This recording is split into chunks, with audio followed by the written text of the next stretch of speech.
Praise the Lord. ஆண்டவராகிய இயேசு கிறிஸ்துவின் நாமத்தில் உங்களுக்கு என் அன்பின் வாழ்த்துக்கள். இந்த நாள்ல கூட உங்களை பார்ப்பதுல ரொம்ப சந்தோஷங்க.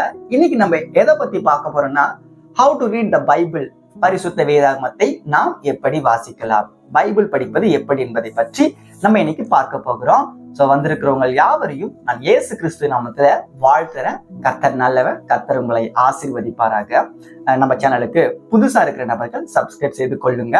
உங்க நண்பர்களுக்கும் நீங்க இந்த சேனலுடைய வீடியோஸ்கள் எல்லாமே பகிர்ந்து கொள்ளுங்கள். இது உங்களுடைய ஆவிக்குரிய வளர்ச்சிக்காக மட்டுமே. தேவன் நம்மோடு கூட இருப்பாராக. சரி, ஓகே. நிறைய பேர் பாத்தீங்கன்னா இன்ஸ்டாகிராம்ல என்கிட்ட என்ன சொல்றாங்கன்னா, நான் ரட்சிக்கப்பட்டுட்டேன்னா, நான் முன்னாடியே ரட்சிக்கப்பட்டேன், நான் பைபிள் படிக்கிறேன், ஆனா பைபிள்ல இருக்கிற வசனம் எனக்கு புரியல, நான் எப்படி பைபிள் படிக்கலாம்? என்னுடைய அனுபவத்துல நான் எப்படி பைபிள் படிக்கிறத பத்தியும், அதே போல நிறைய பரிசுத்தவான்கள் எப்படி பைபிள் படிச்சாங்கன்றத பத்தியும் நான் கொஞ்சம் நோட்ஸ் எடுத்து உங்களுக்கு புரியுற மாதிரி எளிமையா எந்தெந்த அதிகாரத்துல இருந்து பைபிள் படிக்கலாம், எந்த அதிகாரத்துல நம்ம ஸ்டார்ட் பண்ணணும், எப்படி பைபிள் படிக்கணும், பைபிள் படிக்கும்போது நோட்ஸ் எப்படி எடுக்கணும், கலரிங் பண்ணலாமா பைபிள்ல அப்படின்றத பத்தி எல்லா விஷயத்தையும் நம்ம இன்னைக்கு பார்க்க போறோங்க. சரி, ஓகே. நம்ம ஒரு குட்டியா ஒரு ஜெபம் பண்ணிக்கலாமா? அன்புள்ள இயேசப்பா, இந்த நல்ல நாளுக்காக ஜெபிக்கிறோம். இந்த நாள்ல கூட ஆண்டவரே, பைபிள் படிப்பது எப்படின்ற பத்தி நாங்க இன்னைக்கு தெரிஞ்சுக்க போகிறோம். பேசுவது நான் அல்ல, பரிசுத்த ஆவியானவர் என்னை கொண்டு பேசுவீராக. வந்திருக்கிறவங்களுக்கு பிரயோஜனமா இருக்கு உதவி செய்யுங்க. இயேசுவின் நாமத்துல ஜெபிக்கிறேன் பிதாவே, ஆமென். சரி, ஓகே. எல்லாருக்கும் பிரைஸ் தி லார்ட்ங்க. சரி, பைபிள் படிப்பது எப்படி? இப்ப நிறைய பேருக்கு ஒரு கேள்வி என்னன்னா, நீங்க நிறைய பேர் பைபிள் படிப்பீங்க, ஆனா பைபிள்ல இருக்கிற அந்த வசனங்கள் உங்களுக்கு புரியாது. கரெக்டா? நீங்க பைபிள் படிக்கிறீங்க, பைபிள்ல இருக்கிற வசனங்கள் புரியாது. நான் 10 தடவை படிக்கிறேன், 20 தடவை படிக்கிறேன், 30 தடவை படிக்கிறேன், அப்பவுமே எனக்கு புரிய மாட்டேங்குது. ஏன் புரிய மாட்டேங்குது? அதை பத்தி நம்ம இன்னைக்கு பார்க்க போறோம். பைபிள் படிச்சா புரிய மாட்டேங்குது, பைபிள் எப்படி படிக்கலாம், பைபிள்ல இருக்கிற வசனம் ஏன் என்கிட்ட பேச மாட்டேங்குது, நிறைய பேருக்கு ஒரு கேள்விகள் ஓடிக்கிட்டு இருக்கு. இதை பத்தி எல்லாமே நம்ம இன்னைக்கு பார்க்க போறோங்க. சரி, சில வசனங்களை நான் உங்களுக்கு மென்ஷன் பண்ணி பைபிள் படிக்கிறதுக்கான நோக்கத்தை பத்தி நான் உங்களுக்கு சொல்ல போறேன். அடுத்தது எப்படி பைபிள் படிக்கலான்றத பத்தி சிம்பிளா சொல்ல போறேன். சரி, ஓகே. சரி, பைபிள் படிக்கணும் நம்ம என்ன பண்ணணும்? பைபிள் படிக்கிறதுக்கு முன்னாடி என்ன பண்ணணும்? பைபிள் என்ன பண்ணணும்? பைபிளை வந்து படிக்கணும் அப்படின்னு காமெடி பண்ணல. பைபிள் படிக்கிறதுக்கு முன்னாடி நம்ம ஜெபம் பண்ணணும். எப்படி ஜெபம் பண்ணணும்னா, ஆண்டவரே, பரிசுத்த ஆவியானவர் இந்த வசனத்தை என்கிட்ட ஆண்டவரே பேசணும், இந்த பைபிள்ல இருக்கிற வசனங்கள் எல்லாம் என் வாழ்க்கையில கிரியை செய்யணும், இந்த வசனம் என்கிட்ட பேசுறதுக்காக நான் ஜெபிக்கிறேன்னு சொல்லிட்டு நீங்க பைபிள் படிக்கிறதுக்கு முன்னாடி, பைபிள் படிக்கிறதுக்கு எனக்கு கிருபை தாங்க, அந்த வசனங்கள் எனக்கு புரியணுன்றதுக்காகவே நீங்க ஒரு குட்டி ஜெபம் சுருக்கமா பண்ணணும் நான் உங்களை கேட்டுக்கொள்றேங்க. சரி, நான் உங்களுக்கு ஒரு எக்ஸாம்பிளுக்கு நான் ஒரு வசனம் காண்பிக்கிறேன். யோவான் 5வது அதிகாரம் 39 வசனத்தை நான் வாசிக்கிறேன், நீங்க கேளுங்க. யோவான் 5:39. வேத வாக்கியங்களை ஆராய்ந்து பாருங்கள், அவைகள் உங்களுக்கு நித்திய ஜீவன் உண்டென்று எண்ணுகிறீர்களே, என்னை குறித்து சாட்சி கொடுக்கிறவைகளும் அவைகளே. ஆண்டவர் சொல்றாரு, வேத வாக்கியத்தை ஆராய்ஞ்சு பாரு. எதுக்குப்பா ஆராய்ஞ்சு பார்க்கணும்? அதுல உனக்கு நித்திய ஜீவன் இருக்குப்பா. நித்திய ஜீவன்னா, நித்திய ஜீவன் நோட் பண்ணணும், நித்திய ஜீவன். அப்போ ஆண்டவர் நமக்கு தருகிற நித்திய ஜீவனை நாம் பெற்றுக்கொள்ள வேண்டும் என்றால் நாம் வேத வாக்கியத்தை படிக்கணும். அதாவது நான் பரிசுத்தமா வாழணும், ஆண்டவருடைய ராஜ்யத்திற்கு பாத்திரவானா நான் மாறணும், நான் ஒழுக்கமா இந்த உலகத்துல இருக்கணும், ஆண்டவருடைய பிள்ளையா நான் வாழணும் அப்படின்னு உங்களுக்கு ஆசை இருக்கு தானே? ஏசப்பாக்கு நான் பிடிச்சமான ஒரு பிள்ளையா வாழணும்னா நான் என்ன பண்ணணும்? நீ ஒன்னும் பண்ண தேவையில்ல மகனே மகளே, நீங்க பைபிள் படிங்க. நீங்க பைபிள் படிச்சீங்கனாலே அந்த பைபிள் இருக்கிற வசனமே உங்க வாழ்க்கையை மாத்தும். ஏன்னா வானத்தையும் பூமியை உண்டாக்கின கர்த்தராகிய இயேசு கிறிஸ்துவான என்ன சொல்றாருன்னா, சத்தியத்தை நீங்கள் அறிவீர்கள், சத்தியம் உங்களை விடுதலையாக்கும் தானே சொல்றாரு. அப்போ இந்த பரிசுத்த வேதாகமத்தை நம்ம அறிந்து கொள்றது மூலமா நம்ம வாழ்க்கையில நமக்கு ஒரு விடுதலை கிடைக்கும். உங்க வாழ்க்கையில ஒரு மாற்றத்தை நீங்க பார்க்கணும்னா நீங்க பைபிள் படிக்கணும். முக்கியத்துவம் என்னது? உங்க வாழ்க்கை மாறணும்னு நீங்க ஆசைப்படுறீங்கன்னா அந்த ஆசை மட்டும் பட்டா போதாது, நீங்க பைபிள் படிக்க ஆரம்பிக்கணும். இதுதான் முக்கியத்துவம். பைபிள் நான் ஏன் படிக்கணும்? நான் என் வாழ்க்கை மாறணுன்றதுக்காக நான் பைபிள் படிக்கிறேன். அதுக்கு முன்னாடி நான் ஜெபம் பண்ணிட்டு இந்த வசனம் என்கிட்ட பேசணுன்றதுக்காக நான் ஜெபம் பண்ணிட்டு நான் பைபிள் படிக்க போறேன்னு நீங்க ஒப்பு கொடுத்துருங்க. சரிங்களா? சரி, சில வசனங்களை நான் காண்பிக்கிறேன். 1 யோவான் 2வது அதிகாரம் 27வது வசனம் நான் எடுத்து நான் வாசிக்கிறேன். கொஞ்சம் லேட் ஆகும்னு நினைக்கிறேன், மன்னித்துக் கொள்ளுங்க. 1 யோவான் 2வது அதிகாரம் 27வது வசனத்துல பாத்தீங்கன்னா, நீங்கள் அவராலே பெற்ற அபிஷேகம் உங்களில் நிலைத்திருக்கிறது, ஒருவரும் உங்களுக்கு போதிக்க வேண்டியதில்லை, அந்த அபிஷேகம் சகலத்தையும் குறித்து உங்களுக்கு போதிக்கிறது, அது சத்தியமா இருக்கிறது, பொய் அல்ல, அது உங்களுக்கு போதித்தபடியே அவரில் நிலைத்திருப்பீர்களாக. நம்ம இங்க யோவான் என்ன சொல்றாருன்னா, நல்லா என்ன சொல்றாரு, உனக்கு டீச்சர் வேண்டாம், உனக்கு சொல்லித்தரத்துக்கு யாரும் வேண்டாம், நீயே கத்துப்ப எல்லாத்தையும். ஏன்னா பரிசுத்த ஆவியானவர் நமக்கு கத்து கொடுப்பாரு. இந்த பைபிள் வசனத்தை எல்லாத்தையுமே நமக்கு ஆவியானவர் போதிப்பாரு.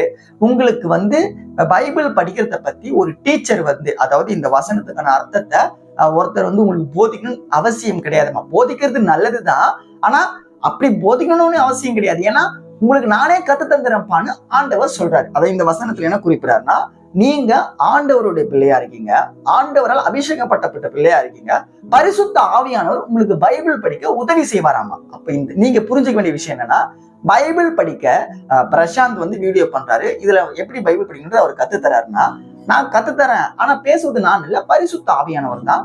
பரிசுத்த ஆவியானவர் உங்களுக்கு உதவி செய்வாரு. எந்த அதிகாரத்துல இருந்து படிக்கலாம், எப்படி படிக்கலாம், பைபிள் படிக்கிறதுக்கான நோக்கத்தை பத்தியும் அதனுடைய திட்டத்தை பத்தியும், பைபிள் படிக்கிறதுனால என் வாழ்க்கை மாறுதுன்றதை பத்தியும் நான் தெரிஞ்சுக்கிறேன்றதை பத்தி எல்லாத்தையுமே பரிசுத்தம்னு உங்களுக்கு போதிப்பாரு. உங்களுக்கு அவரு டீச்சரா இருந்து அவர் உங்களுக்கு சகல சத்தியத்தில் நடத்துற தேற்றவனா உங்களுக்கு இருப்பாரு. அதுக்குதான் ஆண்டவர் நிறைய பேர் சொல்றாங்க, நீங்க அபிஷேகம் பெற்றுக்கொள்ளுங்க, அபிஷேகத்துல நிரம்புங்கன்னு சொல்லி நிறைய பேர் பாஸ்டர்ஸ் உங்களுக்கு சொல்லுவாங்கல்ல. அது இதுதான், நீங்க அபிஷேகத்துல நிரம்பணும், அபிஷேகம் பெற்றுக்கொள்ளணும்.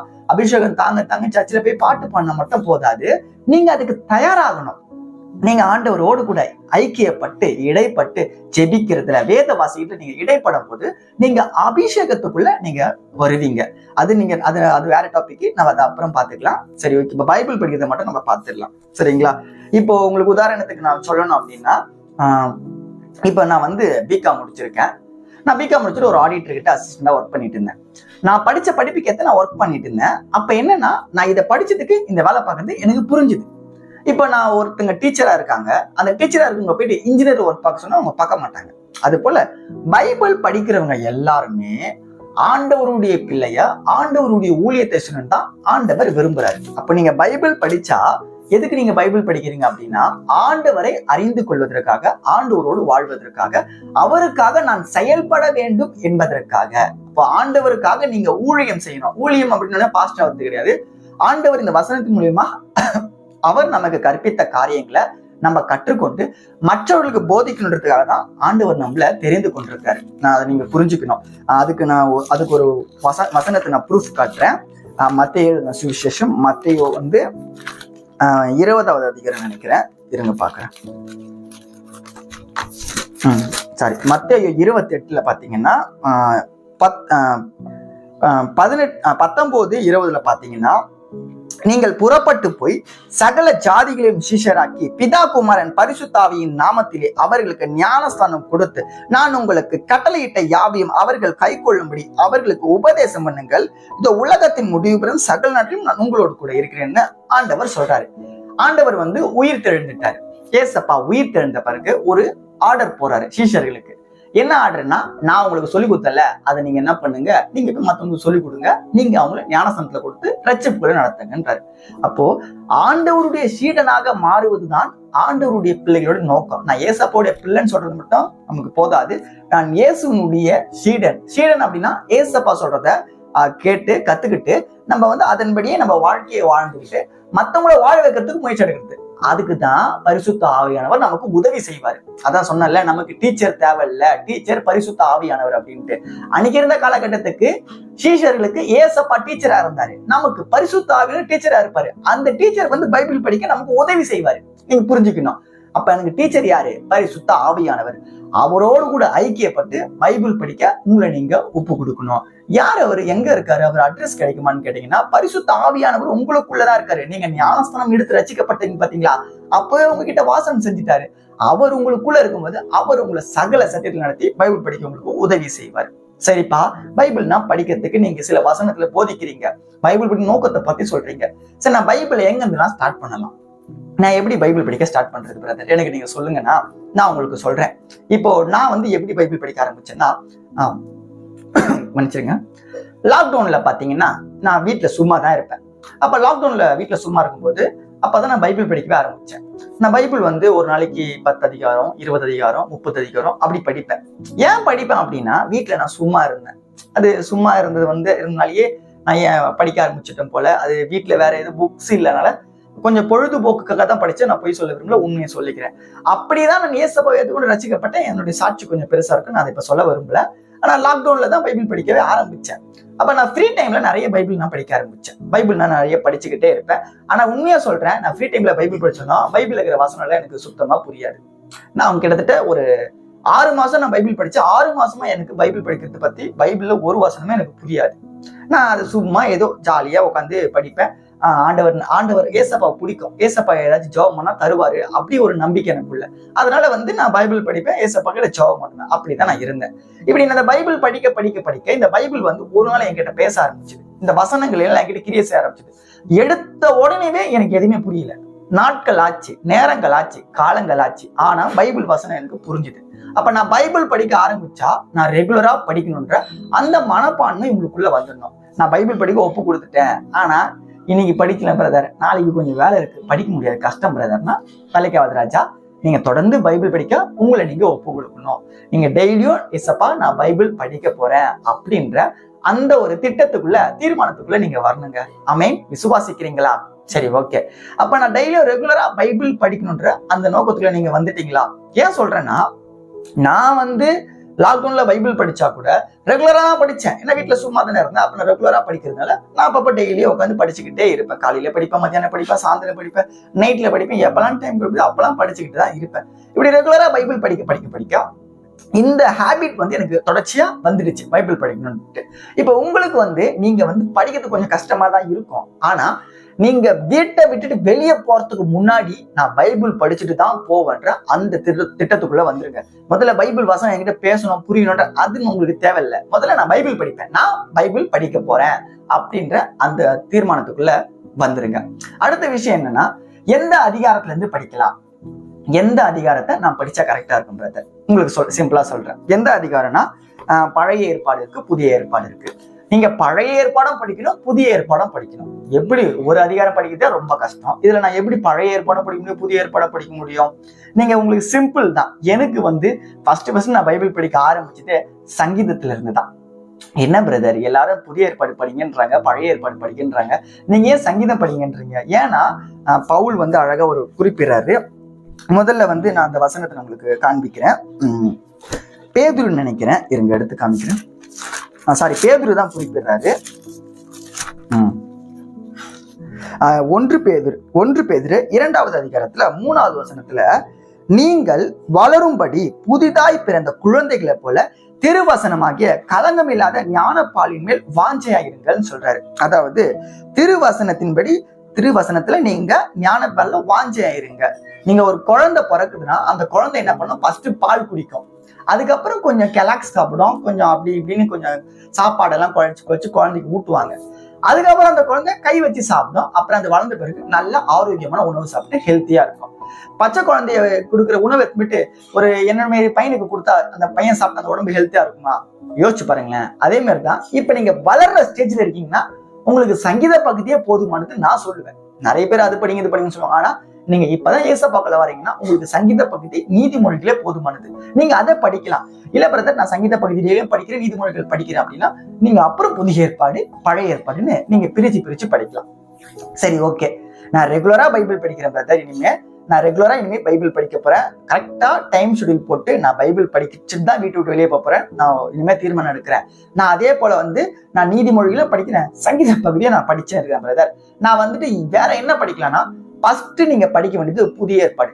சுவிசேஷ புஸ்தகங்கள் 4 இருக்கு, மத்தேயு, மார்க்கு, லூக்கா, யோவான். இந்த அதிகாரத்தை நீங்க ரெகுலரா காலையிலயோ மாலையிலயோ படிங்க. புரியுதுங்களா? காலையிலயோ மாலையிலயோ ரெகுலரா படிக்க ஆரம்பிச்சிருங்க. உங்களால் முடிஞ்ச அளவுக்கு. எனக்கு வந்து நான் வந்து நிறைய சாப்பாடு சாப்பிடுவேன். ஆனா வெளியிடங்கள்லாம் போனா கம்மியா சாப்பிடுவேன். வீட்டுல உட்காரும்போது நிறைய சாப்பிட்டுட்டே இருப்பேன்.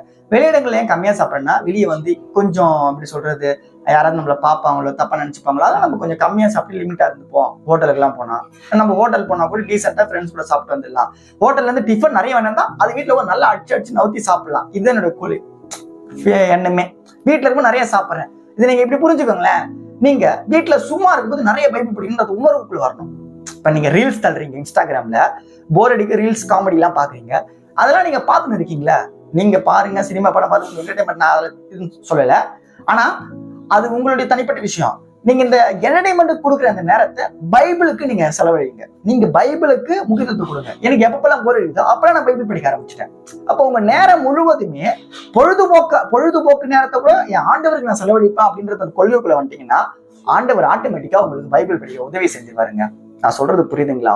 நீங்க காலையிலயோ மாலையிலயோ பைபிள் படிக்க உங்களை ஒப்பு கொடுத்துருங்க. ரெகுலரா பைபிள் படிக்கணும். ஒரு நாள் படிச்சா போதாது, 2 நாள் படிச்சா போதாது. நீங்க ஃபுல்லா பைபிள் படிக்கிற அந்த தீர்மானத்துக்குள்ள வந்துடணும்.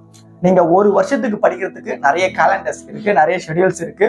நான் கூட வரப்போற நாட்கள்ல பாத்தீங்கன்னா இந்த பைபிள் பாத்தீங்கன்னா வசனத்தை வந்து என்னுடைய வாய்ஸை வச்சு நான் நேரடியாவே ஃபுல் அதிகாரத்தை நான் வந்து ஒரு 1 hour 2 hours வீடியோஸ் அப்படியே உங்களுக்கு வீடியோவை அப்லோட் பண்ண போறேன். அப்படி நான் வாய்ஸ் வச்சு பேசுறது வந்து நீங்க அதை பார்க்கவே உங்களுக்கு பைபிள் படிக்கிறது கொஞ்சம் புரியும். நீங்க அதையே பார்க்கணும். அதே போல நீங்க பைபிளை எடுத்து சொல்ல மறந்துட்டு பாருங்க, மொபைல்லையோ லேப்டாப்லயோ படிக்கிறது கிடையாது. பைபிள் எடுத்து பைபிள்ல இருக்க வசனத்தை நீங்க படிக்கணும். புரியுதுங்களா? இந்த பைபிளை வந்து படிக்கும் போது நோட்டு வச்சுக்கோங்க, கலர் பென்சில் வச்சுக்கோங்க.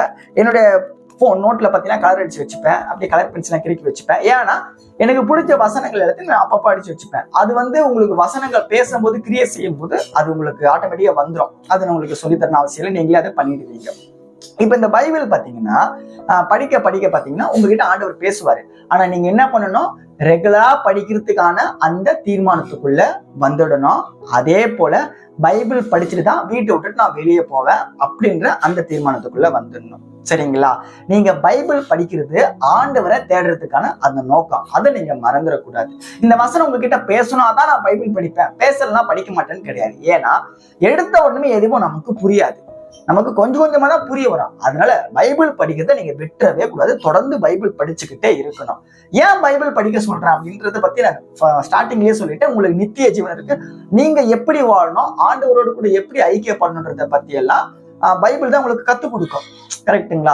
ஏன்னா பாருங்களேன், கற்பனைகளை மட்டுமே மோசே கிட்ட ஆண்டவர் தான் எழுதி கொடுத்தாருன்னு, அதாவது அவருடைய கையில எழுதி கொடுத்தாராமா. ஏன் எழுதி கொடுத்தாரு அப்படின்னா, நீங்க வந்துட்டு மொபைல் போன்ல படிக்கணும், இல்ல கேசட்ல படிக்கணும், இல்லைன்னா நீங்க ஆன்லைன்ல படிக்கணுன்றதுக்காக கிடையாது, பைபிள்ல படிக்கணும், நீங்க புத்தகத்துல படிக்கணுன்றதுக்காக தான் மகனே மகளே நான் உங்களுக்கு எழுதி கொடுத்துருக்கேன்னு நம்ம புரிஞ்சுக்கலாம். அப்ப என்ன விஷயம்? ஆண்டவர் இந்த பைபிள் நமக்கு கொடுத்துட்டாரு. அப்ப நம்ம இதை படிக்கிறதுக்கு நம்ம சோம்பேறித்தனம் படக்கூடாது. சோம்பேறித்தனம் பட்டு நிறைய கிறிஸ்தவர்கள் நீங்க நிறைய பேர் சோம்பேறித்தனம் பட்டுட்டு தான் இருக்கீங்க. இதை இன்னைக்கு படிக்கலாம், அதை நாளைக்கு படிக்கலாம், நாளைக்கு படிக்கலாம், வேலை இருக்கு அப்புறம் படிக்கலாம், ஒன்னும் பிரச்சனை இல்லை, ஏசப்பா திட்டவா போறாருன்னு சொல்லிட்டு நீங்க அசால்ட்டா இருக்கலாங்க. ஆனா ஆண்டவருடைய வருகையில நம்ம எப்படி இருக்கணும்? குற்றமற்றவர்களா இருக்கணும்ல. நம்ம குற்றம் செய்தவர்கள் இருக்க விடல. நம்ம ஆண்டவருடைய வருகையில ஆண்டவரோட பிள்ளையா அவரோடு கூட ஐக்கியப்பட்டு அவருடைய ராஜ்யத்துக்கு பாத்திரவனா மாறணும்னா நம்ம பைபிள் படிச்சு அவரோடு கூட பரிசுத்தமா வாழ்ந்து அவருடைய தீர்மானத்தை அவருடைய கட்டளையை நம்ம செய்யணும் தானே. ஏசப்பா என்ன சொல்றாரு? என்னுடைய ஊழியத்தை நீ செய்யணும்ட்டு. அவருடைய ஊழியத்தை எப்படி செய்ய முடியும்? இந்த வசனத்தின்படி நம்ம வாழ்ந்து அதன்படி நம்ம ஏசப்பா சொல்றலாம் கத்துக்கிட்டு நம்ம போய் மத்த மக்களுக்கு சொல்லணும். மத்த மக்களுக்கு சொல்லணும்னாவே நம்ம என்ன பண்ணணும்? பைபிள் படிக்கணும். அப்போ உங்க வாழ்க்கை மாற்றத்தை நீங்க பாக்கணும்னா நீங்க பைபிள் படிக்கணுன்றதை நீங்க புரிஞ்சுக்கணுங்க. காலையில படிக்க ஆரம்பிங்க, ஈவினிங் படிக்க ஆரம்பிச்சிருங்க, நைட்டும் படிக்க ஆரம்பிச்சிருங்க. சரி, எந்த அதிகாரத்துல இருந்து நான் படிக்கிறேன்னா நீங்க நீதிமொழிகள் படிங்க. காலையில மேல நீதிமொழிகள் சங்கீதம் படிங்க, நைட்டு மேல நீதிமொழிகள் சங்கீதம் படிங்க. புதிய ஏற்பாட்டுல ஒரு அதிகாரத்தை ஸ்டார்ட் பண்ணுங்க, பழைய ஏற்பாட்டுல ஒரு அதிகாரத்தை ஸ்டார்ட் பண்ணுங்க. கஷ்டமா தான் இருக்கும். ஒரு நாளைக்கு 5 வசனம் படிங்க, ஒரு நாளைக்கு 10 வசனம் படிங்க. அப்படி முயற்சி எடுத்தாலே போதும். ஏன்னா நிறைய பேர் சொல்லுவாங்க இப்படி செயல்படுங்கள் அப்படி செயல்படுங்கள். ஏன்னா பரிசுத்த ஆவியானவர் உங்களை எப்படி நடத்துவார்னு எனக்கு தெரியாதுல்ல. அதனால நீங்க எப்படி செயல்படணும் விருப்பம் இருக்கோ அப்படி செயல்படுங்க. ஆனா பைபிள் படிக்கணும். எப்படின்னா நீங்க ஃபர்ஸ்ட் நீங்க இன்னைக்குதான், நாளைக்கு எடுத்துக்கோங்க. இன்னைக்கு டைம் நைட் அடிச்சுன்னு வச்சுக்கோங்க. நாளைக்கு காலையில் என்ன பண்ண போறீங்க? பைபிள் படிக்க போறீங்க. காலையில எழுந்துட்டு ப்ரேயர் பண்ணிட்டு நீங்க பைபிள் படிக்க போறீங்க. இப்ப இந்த பைபிள் பாத்தீங்கன்னா ப்ரேயர் அப்படின்னா எல்லாருக்காவது ப்ரேயர் கிடையாது, பைபிள் படிக்கணுன்றதுக்கான ப்ரேயர், அதை மறந்துடக்கூடாது. சரியா? சரி, இப்ப பைபிள் படிக்க நீங்க ஆரம்பிச்சிருங்க. பைபிள புதிய ஏற்பாடு படிக்கிறீங்க. நீங்க மத்தேயுல ஸ்டார்ட் பண்ணுங்க. மத்தேயுல ஒரு 5 அதிகாரம் படிங்க, 10 அதிகாரம் படிங்க. தொடர்ச்சியா படிச்சுக்கிட்டே வாங்க. ஏன்னா நீங்க எடுக்கிற சின்ன சின்ன முயற்சிகள் தான் உங்களை அடுத்த கட்டத்துக்கு கொண்டு போங்க. எடுத்த உடனே எல்லாராலையும் ப்ரொஃபஷனல்ஸா மாற முடியாது.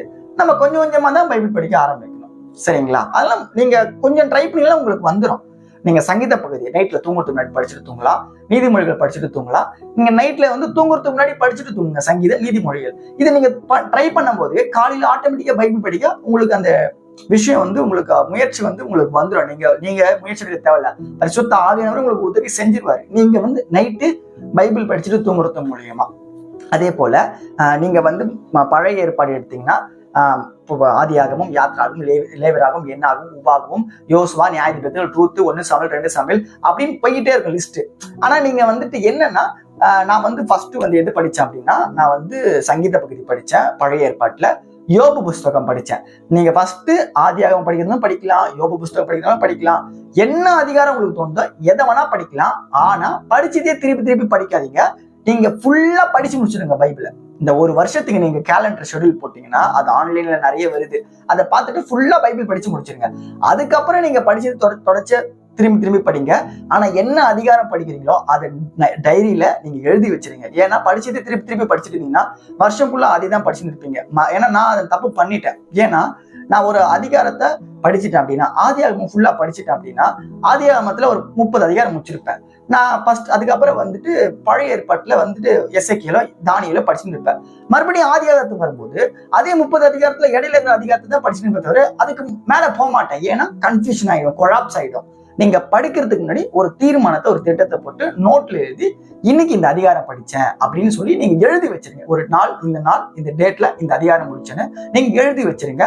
நீங்க முடிஞ்ச அளவுக்கு நீங்க ஒரு 2 இல்ல 3 அதிகாரம் படிக்கிறீங்கன்னா உங்களுக்கு இன்னும் நிறைய பைபிள் நாலேஜ் வந்து உங்களுக்கு வந்துருங்க. நான் சொல்றது ஏன்னா நான் படிச்ச அந்த மெத்தட்ஸ் தான் நான் உங்களுக்கு கத்துத்தரேன். சரிங்களா? இது வந்து என்னுடைய மெத்தடை நான் கத்துத்தரேன். பரிசுத்த ஆவியானவர் உங்களுக்கு உணர்த்துவாரு. நிறைய ஊழியக்காரங்க பைபிள் படிக்கிறத பத்தி சொல்லி தந்திருக்காங்க. ஆன்லைன்ல நிறைய யூடியூப்ல வீடியோஸ் இருக்கு, அதை பார்த்து கூட நீங்க தெரிந்து கொள்ளலாம். என்னுடைய வீடியோ பார்த்து தான் நீங்க தெரிஞ்சுக்கணும் இல்ல. இதுல நான் எனக்கு முடிஞ்ச அளவுக்கு நானும் கொஞ்சம் சப்போர்ட் பண்ணிருக்கேன். இதையும் பார்த்து உங்களுக்கு பிரோஜனமா இருக்கும் நான் விசுவாசிக்கிறேங்க. பைபிள் படிக்கிறதுக்கு நீங்க ஸ்டார்ட் பண்ணிடுங்க, நான் விசுவாசிக்கிறேன். ஒரே ஒரு வசனத்தை மட்டும் நான் சொல்லி முடித்து நம்ம ப்ரேயர் பண்ணி முடிக்கலாம். 2 தீமோத்தேயு 2வது அதிகாரம் 15வது வசனம். நீ வெட்கப்படாத ஊழியக்காரனாயும் சத்திய வசனத்தை நிதானமாய் பகுத்து போதிக்கிறனாயும் உன்னை தேவனுக்கு முன்பாக உத்தமனாக நிறுத்தும்படி ஜாக்கிரதை ஆயிருன்னு சொல்லி இங்க வந்து பவுலடியார்கள் தீமோத்தேயுவுக்கு சொல்லுகிறார். என்ன சொல்றாரு? நீ வெட்கப்படாத ஊழியக்காரனாரு, வசனத்தை நிதானமா சொல்லு அப்படின்னு. அதாவது வசனத்தை போதிக்கணும் அப்படின்ட்டு. முதல்ல பைபிள் நான் ஏன் படிக்கிறேன்னா, நான் பைபிள் படிக்கிறது ஆண்டவரை தேடுறதுக்காக, ஆண்டவரோடு வாழ்றதுக்காக. அந்த பைபிள் வசனம் என் வாழ்க்கையை கிரியை செஞ்சு என்னோட கூட இடைப்பட்டு நான் ஆண்டவருக்கு சீஷனா மாறினதுக்கு அப்புறம் நான் என்ன பண்றேன்? இந்த வசனத்தை போதிக்கிறேன், ஸ்பிரிச் பண்றேன். அதாவது ஆண்டவருடைய ஊழியத்தை செய்யணும், ஆண்டவருடைய ராஜ்யத்தை கட்டணுன்றதுக்காக தான் நான் பைபிள் படிக்கின்ற அந்த நோக்கத்தை வெட்கப்படாம நான் செய்வேன்ற அந்த தீர்மானத்துக்குள்ள நீங்க வந்துடணும். ஏன்னா நீங்க எந்த இடத்துலயும் வந்து மதம் பரப்புறதுக்காகவும் இல்லைன்னா வந்து கொள்கைகளை பரப்புறதுக்காகவும் வரல. ஏசாப்பாவுடைய அன்பை நீங்க சொல்லணும். இது கொள்கைகள் தான். இது வந்து சில ரெஸ்ட்ரிக்ஷன்ஸ்லாம், இதுல வந்து சில விஷயம் வந்து பண்ணக்கூடாது, செய்யக்கூடாதுன்னு சொல்லி ஆண்டவர் சொல்றாரு. அது நம்ம வரப்போற நாட்கள்ல பார்க்கலாம் அதை பத்தி. ஆனா இதுல என்னன்னா, நான் ஆண்டவருடைய ஊழியத்தை செய்யறதுக்கு வெட்கப்பட மாட்டேன். நான் வந்து ஆண்டவரை பற்றி போதிப்பேன்.